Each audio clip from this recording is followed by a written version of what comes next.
Nutrition. It is so vital to human life, but it can often be overlooked during the periods of our lives that shape our future health.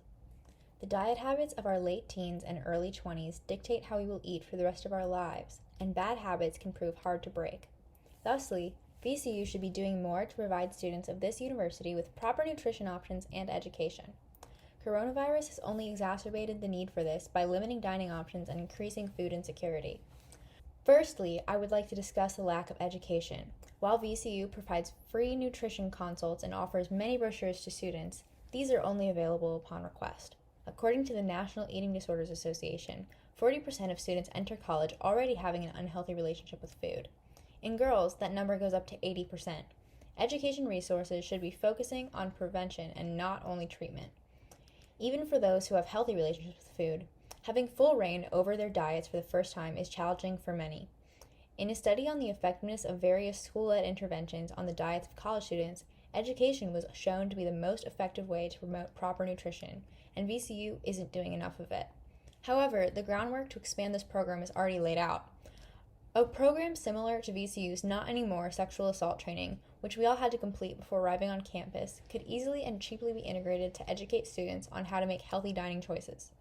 However, the good that this training program could do would be severely stunted by the dining options available to students. Of the 14 dining locations on campus, only 4 have healthy options available for swipes. Of these 4, only 1 remains open on the weekend. If you have a meal plan, you're probably well aware of the establishment I'm talking about, Schaefer Court. Its often mediocre food is known around campus as the cause of the infamous Schaefer shits.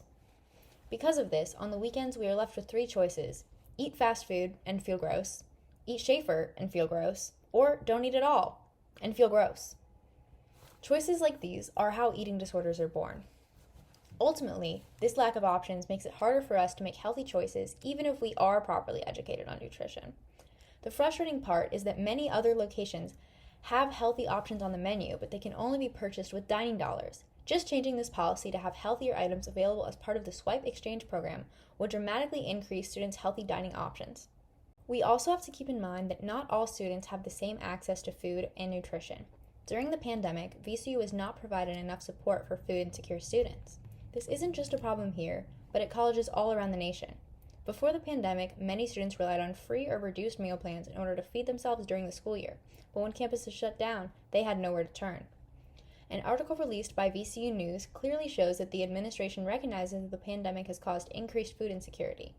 They actually put a lot of money into conducting research in order to come to that excruciatingly obvious conclusion. What they didn't put money into, however, was any type of program to actually help the poor students of the school. Not only did the meal plan shut down because of Corona, other resources disappeared as well. Many poor students previously relied on Ram Pantry, an on-campus soup kitchen. Unfortunately, this service closed its doors on April 4th of last school year. You might think that since students were no longer on campus, it didn't make sense for them to remain open. With students back at home, they could receive the same services from local soup kitchens.